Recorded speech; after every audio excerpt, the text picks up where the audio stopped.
रख हौसला और मंजर भी आएगा, प्यासे के पास चल के समंदर भी आएगा। ना थक कर बैठ ए मंजिल के मुसाफिर, मंजिल में मिलेगी और मिलने का मजा भी आएगा। हेलो बच्चों, कैसे हैं आप लोग? उम्मीद करते हैं आप सब बढ़िया होंगे।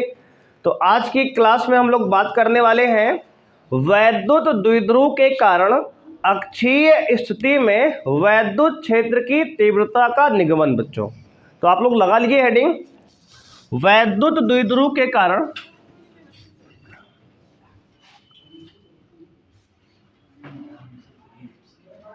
वैद्युत द्विध्रुव के कारण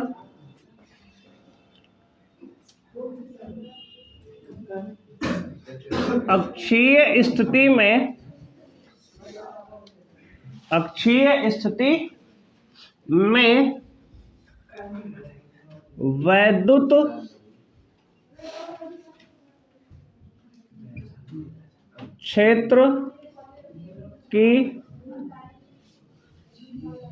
तीव्रता का निगमन। वैद्युत द्विध्रुव के कारण अक्षीय स्थिति में वैद्युत क्षेत्र की तीव्रता का निगमन हम लोग आज करेंगे। देखो, इसके लिए बच्चों सबसे पहले हमने क्या लिया, एक वैद्युत द्विध्रुव लिया, एक पर माइनस क्यू आवेश लिया हमने और एक पर प्लस क्यू आवेश लिया हमने। ठीक है, एक पर हमने माइनस क्यू आवेश लिया, एक पर हमने प्लस क्यू आवेश लिया और इसको बिंदु ए कहा हमने, एक को हमने बिंदु बी कहा। क्लियर है यहां तक? एक माइनस क्यू आवेश, एक प्लस क्यू आवेश, एक दूसरे से 2l की दूरी, कितना दूरी बच्चे? पूरा 2l की दूरी पे है ये, और इसका मध्य बिंदु O है। क्या है द्विध्रुव का? मध्य बिंदु O है, तो आधी दूरी ये L हो जाएगी, आधी दूरी ये L हो जाएगी। बात समझ रहे हो? आधी दूरी क्या है? L और L है। ठीक है, अब देखो इस आधी दूरी L से यहां मध्य बिंदु से कितनी दूरी पर? मध्य बिंदु से यहां पे बच्चे स्मॉल r दूरी पर, मध्य बिंदु से स्मॉल r दूरी पर अक्षीय स्थिति में, यानी अक्ष पर, इसी अक्ष पे, मतलब एक बिंदु क्या है भाई? P है। क्या है? P है। इसी बिंदु पर क्या है? एक बिंदु P है। ध्यान देना, एक वैद्युत द्विध्रुव AB, ठीक है, जिस पर माइनस क्यू और प्लस क्यू आवेश स्थित है। इसकी पूरी दूरी 2l है, मध्य बिंदु O है, तो आधी दूरी L, आधी दूरी L हो जाएगी। द्विध्रुव के मध्य बिंदु से स्मॉल r दूरी पर अक्षीय स्थिति में एक बिंदु P है।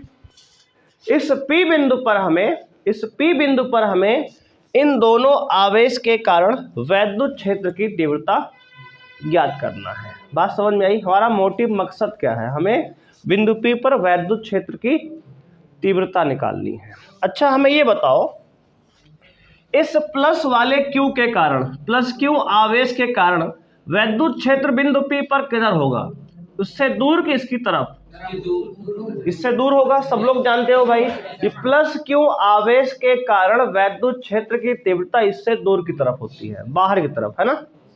अगर ना समझ में आए तो यहाँ एक ठो धन परीक्षण आवेश क्यू नॉट रख के रख लिया करो। देखो, अगर वैद्युत क्षेत्र की डायरेक्शन कंफ्यूजन हो हमें, तो क्या करना है, जिस बिंदु पे वैद्युत क्षेत्र की दिशा निकालनी है उस बिंदु पे हमें एक धन परीक्षण आवेश क्यू नॉट को ला के रख लो।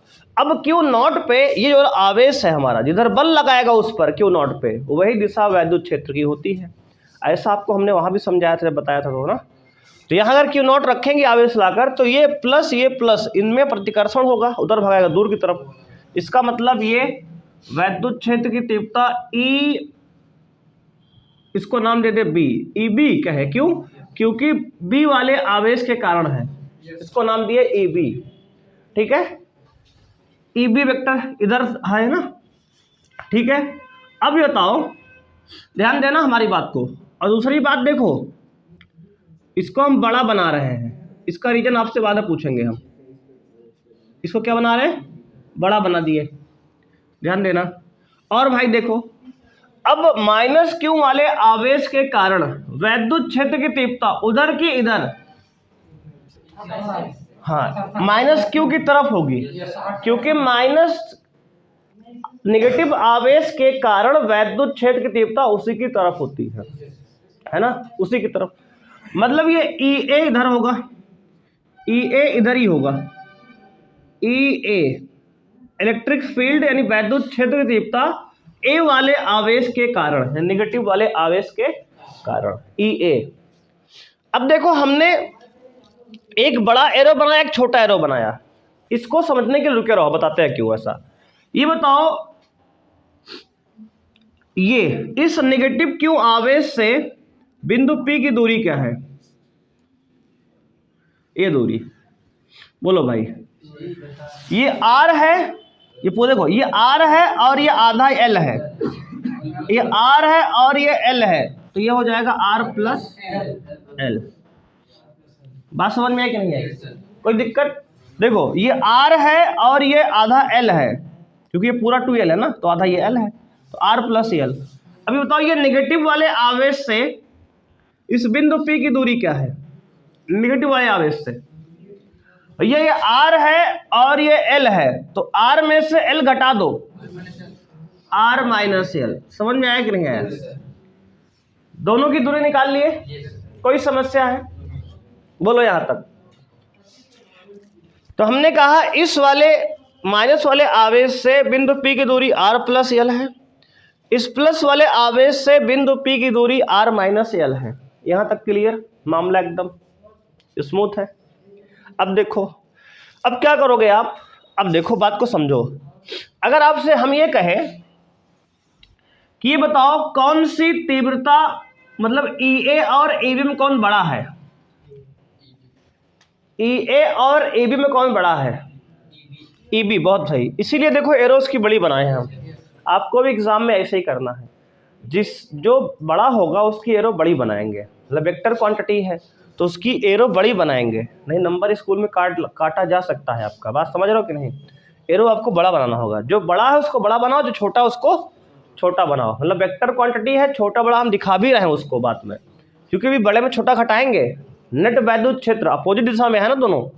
देखो, EB उस दिशा में है, EA इस दिशा में, दोनों विपरीत दिशा में है, तो नेट वैद्युत क्षेत्र निकालेंगे बिंदु P पे, तो EB माइनस EA करेंगे, है कि नहीं? अब देखो, अब ये डायग्राम बनाने के बाद आपको यहाँ थ्योरी लिखनी पड़ेगी। नंबर लिखने का मिलेगा, साफ तो करना ही हल है इसको, लेकिन लिखना पड़ेगा। तो इसमें लिखना क्या है, हम बोलते रहे, लिख लोगे? ठीक है, बोल दे, लिखो।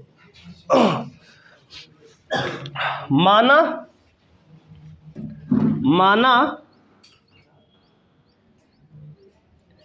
एक वैद्युत द्विध्रुव AB, माना एक वैद्युत द्विध्रुव AB जिस पर क्रमशः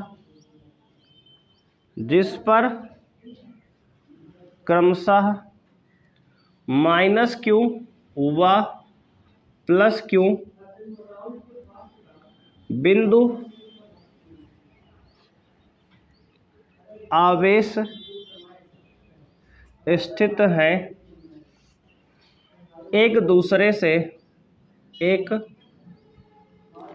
दूसरे से 2L दूरी पर स्थित है। द्विध्रुव का मध्य बिंदु O है, द्विध्रुव का मध्य बिंदु O है। आगे लिखेंगे बिंदु O से r दूरी पर अक्षीय स्थिति में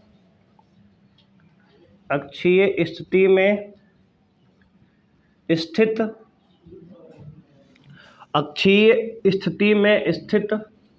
बिंदु P पर हमें वैद्युत क्षेत्र की तीव्रता ज्ञात करनी है। ये आपको इतना लिख के आना पड़ेगा, ठीक है। जो हमने यहाँ बताया आपको ओ यहाँ पे हमने लिख दिया है, इसको आप नोट कर लो, डायग्राम बना लो, इसके बाद हम लोग आगे बढ़ते हैं, ठीक है ना। बात समझ में आ गई। हमने क्या कहा, हमने कहा भाई माना एक वैद्युत द्विध्रुव AB है, देखो ये AB वैद्युत द्विध्रुव है जिस पर क्रमशः -q व +q बिंदु आवेश स्थित है, बिल्कुल सही है। एक दूसरे से 2l की दूरी पर स्थित है दोनों आवेश, बिल्कुल सही। द्विध्रुव का मध्य बिंदु O है, देख सकते हो डायग्राम में आप। बिंदु O से स्मॉल r दूरी पर अक्षीय स्थिति में स्थित बिंदु P पर हमें वैद्युत क्षेत्र की तीव्रता ज्ञात करनी है। ये हमें लिखना पड़ेगा थ्योरी में, क्योंकि जो डायग्राम में आपने बनाया है उसको लिख के आएंगे तो नंबर यहाँ पूरा आपको मिलेगा। बात क्लियर यहाँ तक की हो गई। अब देखो भाई, अगर अब हम कहें, देखो दूरी तो हमने दिखाई दिया कहाँ से कहाँ तक की दूरी क्या है, डायग्राम में स्पष्ट है, तो लिखने का सत्ता दोबारा से अब नहीं है, ठीक है।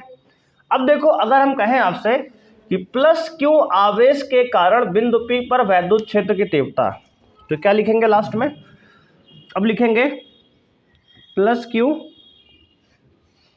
आवेश के कारण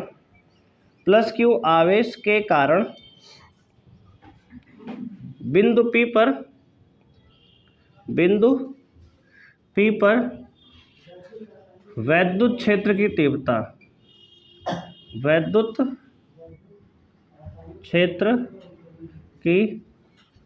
तीव्रता, भाई +q आवेश के कारण बिंदु P पर वैद्युत क्षेत्र की तीव्रता क्या होगी, तो कहोगे आप EB, है ना।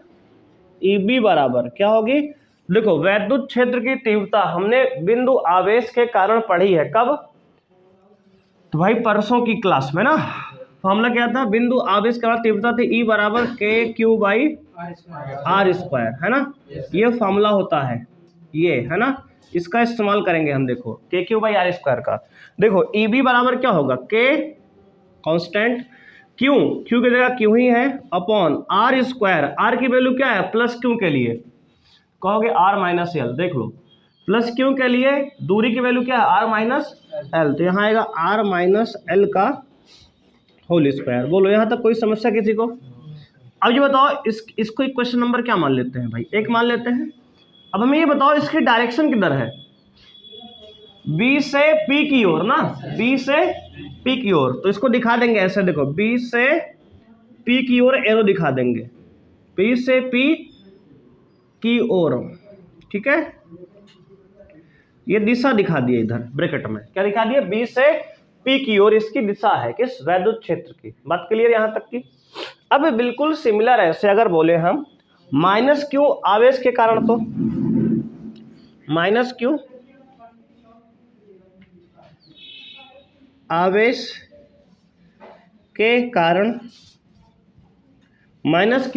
के कारण बिंदु P पर वैद्युत क्षेत्र की तीव्रता क्या होगी जी, तो आप कहोगे, तो -q आवेश के कारण बिंदु P पर वैद्युत क्षेत्र की तीव्रता क्या होगी भाई, तो कहोगे EA, क्या होगी, EA बराबर KQ/R+L का होल स्क्वायर, है ना। देखो दूरी यहाँ क्या है, R+L, ये पूरी है, ये -q के लिए ध्यान देना, हमने यहाँ माइनस नहीं लगाया, क्यों, क्योंकि आपको बताया है कि वेक्टर क्वांटिटी में हम डायरेक्शन तो एरो से दिखा दिए ना, साइन नहीं लेते। अदिश राशि आएगी तो वहाँ साइन लेंगे, ठीक है, सदिश में चिन्ह नहीं लेते हैं।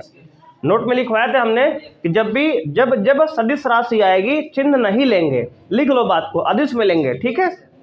आगे देखो, इसको इक्वेशन 2 मान लिए, इसकी डायरेक्शन क्या बोलोगे आप, P से A की ओर, भैया उसकी डायरेक्शन P से A की ओर है, उधर आ रही है, तो लिखेंगे ब्रैकेट में P से A की ओर।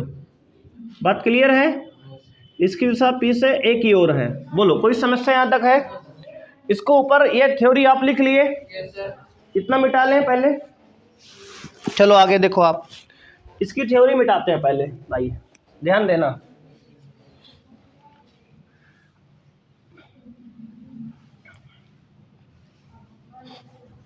अब जो है हम बिंदु P पर नेट तीव्रता जानना चाहते हैं, कुल तीव्रता कितनी है। तो क्या होगा, देखेंगे भाई बिंदु P पर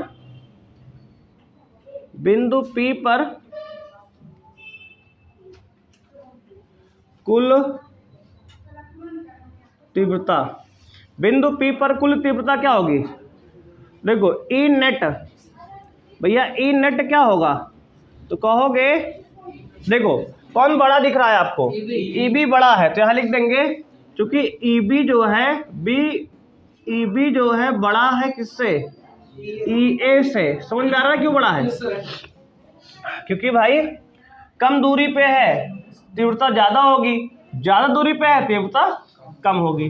तो यहाँ लिखेंगे बड़े में छोटा घटा देंगे, है ना, अपोजिट है, तो EB माइनस EA। कोई समस्या यहाँ तक किसी को? अच्छा ये बताओ हमें आप कि नेट तीव्रता की दिशा क्या होगी। नेट तीव्रता की दिशा, मान लो उधर जो है 10 है, इधर मान लो 4 है, तो घट के आएगा उधर कितना, 6, उधर ही आएगा ना, मतलब B से P की ओर, B से P की ओर नेट दिशा उधर ही होगी। तो ई नेट, देखो इसको यहाँ डायग्राम में दिखा भी देना आप, नेट तीव्रता इधर आ रही है, ई नेट इधर ही आ रहा है, बात समझ में आई। वैसे मान लो उधर EB का वैल्यू बड़ा है, EA का छोटा है, तो बड़े में छोटा घटेगा, डायरेक्शन वही रहेगी ना, तो दिशा लिख देंगे यहाँ किधर, B से P की ओर ही है, दिशा B से P की ओर आ रही है, नेट तीव्रता की दिशा। हाँ ये सब छोटी छोटी बातें आपको ध्यान देनी है, गलती नहीं करना इन सब में। अब देखो भाई ई नेट की वैल्यू निकालते हैं, क्या आएगा, तो कहोगे आप K Q अपॉन EB की वैल्यू कितनी है, आप ध्यान दो यहाँ लिखा है K Q by R minus L का whole square, R minus L का होल स्क्वायर, माइनस EA की वैल्यू क्या है, K Q upon R plus L का होल स्क्वायर। इक्वेशन नंबर बच्चे इसको कुछ ना कहो, कोई दिक्कत नहीं। अब देखो दोनों में कुछ कॉमन दिखा है क्या आपको, देखो अब कैलकुलेशन केवल रह गई है, फिजिक्स ने अपना काम कर दिया, देखो फिजिक्स का काम यहाँ तक समाप्त हो गया, अब मैथ है पूरी, बात समझ रहे हो, फिजिक्स का जो कॉन्सेप्ट था यहीं तक था, अब इसके बाद आपकी पूरी मैथ लगने वाली है। इसको यहाँ तक नीचे का लिख लिए हो ना, एक बार नीचे का हटा देते हैं पहले हम, अब इसको भाई हम सॉल्व करेंगे, कैलकुलेशन केवल है बस, अब केवल कैलकुलेशन से आपको झेलना है। ध्यान देना, ई नेट भैया कितना आएगा, ई नेट आएगा K Q कॉमन ले लो पहले, तो यहाँ से आएगा 1 माइनस R माइनस L का होल स्क्वायर और minus 1 upon R plus L का होल स्क्वायर, ब्रैकेट बंद, ठीक है ना। तो भैया ई नेट कितना आएगा, तो आएगा K Q, अंदर देखो इन दोनों का एलसीएम, तो R माइनस L का whole square into R plus L का होल स्क्वायर, समझ रहे हो ना। देखो भाई इसका मल्टीप्लाई यहाँ आएगा क्रॉस में, तो R प्लस L का होल स्क्वायर माइनस इसका मल्टीप्लाई यहाँ होगा, तो R माइनस L का होल स्क्वायर। कोई समस्या यहाँ तक है? देखो इससे इसमें डिवाइड किए तो ये बचा, इसको यहाँ मल्टीप्लाई किए, इससे इसमें डिवाइड किए, कट गया, बचा ये, इसको यहाँ मल्टीप्लाई किए, समझ लो ऐसा चाहे तो, है ना। अब ई नेट आगे देखो, अब कैलकुलेशन में आपको ध्यान देना है बस, K Q इंटू अंदर। देखो देखो ध्यान देना, अगर दोनों पे स्क्वायर है दोनों को ऐसे लिख ले क्या, एक ब्रैकेट में r माइनस एल, एक ब्रैकेट में r प्लस एल, और दोनों का पूरे का होल स्क्वायर लिख दे, क्योंकि भाई दोनों पे स्क्वायर नीचे वाले का गेम, नीचे वाला मामला समझ में आ गया ना। अब देखो इसमें क्या है, एक ब्रैकेट में A square minus B square, A square minus B square क्या बनता है, तो कहोगे एक ब्रैकेट में A plus B, A plus B एक में, और एक में ए माइनस से मल्टीप्लाई करेंगे sir, minus R, minus minus plus L. Clear मामला। देखो यहाँ एल से एल गया, यहाँ आर से आर गया। क्लियर। अब देखो आप, तो भाई यहाँ से यहाँ लिख रहे हैं, फिर अब ई नेट बराबर क्या आ गया, तो कहोगे के क्यू, ओ सॉरी, अच्छा के क्यू तो बाहर आई है, के क्यू इंटू अंदर, अंदर देखो R plus R, 2r into L plus L, 2l upon, देखो एक ब्रैकेट में a प्लस बी, एक में a माइनस बी, क्या लिखोगे, ए स्क्वायर माइनस बी स्क्वायर, बहुत सही, ए स्क्वायर माइनस बी स्क्वायर, इसका पूरा होल स्क्वायर पहले से है ना, स्क्वायर तो पहले से है भाई। देखो इन दोनों ब्रैकेट को मिला के लिख दिए R square minus L square. आगे देखो ई नेट बराबर के, ध्यान देना, के इंटू, देखो भाई देखो ध्यान से, यहाँ देखो, यहाँ देखो के रहने दो। अब ध्यान देना हम क्या कर रहे हैं, देखो 2r अलग कर लिए, देखो 2r अलग कर दिए, ये वाला ध्यान दो आप, आराम से आराम से आराम से, देखो के ये वाला, 2r ये वाला, अब ये q बचा है और ये 2l बचा है, तो ये 2 और 2l और q, मतलब ये वाला q और ये वाला 2l साथ लिख दिए, इसको हम p लिखेंगे। अब जैसा कि आपने कल देखा है, वैद्युत द्विध्रुव आघूर्ण p बराबर होता है q इंटू 2l, है ना, इसको p लिख देंगे, लिख देना। अब देखो नीचे क्या रहेगा, वही रहने दो, R square minus L square का होल स्क्वायर, ठीक है।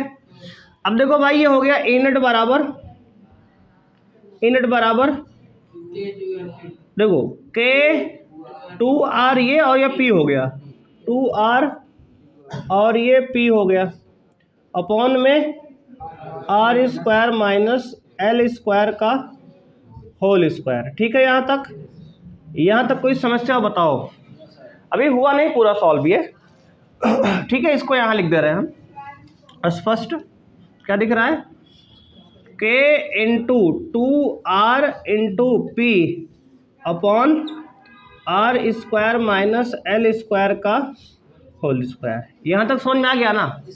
अब इधर का नोट कर लो, फिर मिटाएं इधर का पहले, तो बात करेंगे इसके आगे जी। तो ई नेट देखो बच्चों यहाँ से है, ई नेट बराबर क्या आ गया, तो अब कहोगे ई नेट बराबर आ गया के into 2r into P upon are square minus L square की पावर होल स्क्वायर। अब देखो इसके बाद फॉर्मूला तो हमारा ये हो गया है, लेकिन इसमें कुछ स्पेशल केस, अभी इसको याद नहीं करना है। हम लोग ये मानते हैं कि जो L है बहुत छोटा है ना, L क्या है, R के कंपैरिजन में छोटा होगा, क्योंकि अल्प दूरी है, 10 की पावर -6 के ऑर्डर का होगा, 1 माइक्रोन की ऑर्डर का होगा, कल बताए थे आपको। तो हम यहाँ कहेंगे चूंकि R जो है बहुत बहुत बहुत बड़ा है, किससे, L से, यानी R is much much much greater than L, मतलब R जो है L से बहुत बड़ा है, तो इसका जो स्क्वायर होगा, इसलिए इसका R स्क्वायर जो होगा और भी बड़ा होगा, किससे, L स्क्वायर से। अगर दोनों तरफ स्क्वायर करें तो R स्क्वायर और भी बड़ा होगा L स्क्वायर के, क्योंकि हमारे पास R स्क्वायर L स्क्वायर का टर्म में वैल्यू है ना। बात समझ में आई कि नहीं। जैसे मान लो R की वैल्यू कितनी है, मान लो R की वैल्यू है 1, मान लो 1 है, और L की वैल्यू है मान लो 0.001, मान लो एग्जाम्पल है ये, ठीक है ना। इतनी बात समझ में आई कि नहीं। मान लो क्या है भाई, हमने कहा R की वैल्यू 1 है और L की वैल्यू क्या है 0.001 है, इससे भी छोटा L है, लेकिन मान लिए इतना समझने के लिए। तो इसका स्क्वायर करो तो 1 का स्क्वायर भाई कितना होगा, 1 ही होगा, लेकिन इसका स्क्वायर जानते हो क्या होगा, इसका स्क्वायर 0.0003360 लगाओ, एक इतना हो जाएगा ना। बात समझ में आई कि नहीं, बहुत छोटा हो गया ना। अब समझ में आया मामला। अगर R जो है L से जो है बड़ा है तो R स्क्वायर L से और बड़ा हो जाएगा, वही हमने यहाँ लिखा है। तो अब R स्क्वायर की तुलना में L स्क्वायर को नगण्य मान सकते हैं, तो लिखेंगे भैया अतः R स्क्वायर की तुलना में L स्क्वायर को नगण्य मानने पर, मतलब छोड़ दे रहे हैं इसको, ठीक है, L स्क्वायर को छोड़ दे रहे हैं। क्यों छोड़ दे रहे हैं, क्योंकि L स्क्वायर क्या है, बहुत छोटा है R स्क्वायर। जैसे मान लो आपके जेब में 1 लाख रुपए है, उसमें से 1 रुपये अलग से है, कोई वैल्यू उसकी 1 लाख, मतलब 1 लाख के सापेक्ष में उसकी कोई वैल्यू नहीं 1 रुपए की, मतलब ऐसा है, बहुत छोटा है मतलब। तो अब जो है ई नेट कितना आएगा, L स्क्वायर को हटाओ तो देखो L स्क्वायर को क्या किया हमने भाई, L स्क्वायर को टेंडिंग टूवर्ड्स 0 करा दिया, 0 की ओर टेंड करा दिया, मतलब 0 रख दिया, मतलब समझो L स्क्वायर की जगह 0 रख दिया बस। तो ई नेट कितना आएगा, K into 2R into P upon R square का होल स्क्वायर। बात समझे भाई, क्योंकि L स्क्वायर तो हमने हटा ही दिया, तो आ गया ये कितना, K into 2R into P upon R की पावर 4। भैया ध्यान दो, अब क्या होगा, एक R 4 से एक R कट जाएगा। अच्छा, इस R की पावर 4 को ऐसे लिख दें क्या, R क्यूब इंटू R, एक R से एक R काट दें। अब आ गया ई नेट कितना, तो कहोगे ई नेट आ गया हमारा 2kp अपॉन R क्यूब, ठीक है ना, 2kp upon R cube. K क्या है, माध्यम का परावैद्युतांक है, P क्या है, वैद्युत द्विध्रुव आघूर्ण है, R क्या है, द्विध्रुव के मध्य बिंदु से बिंदु P की दूरी है, R है ना।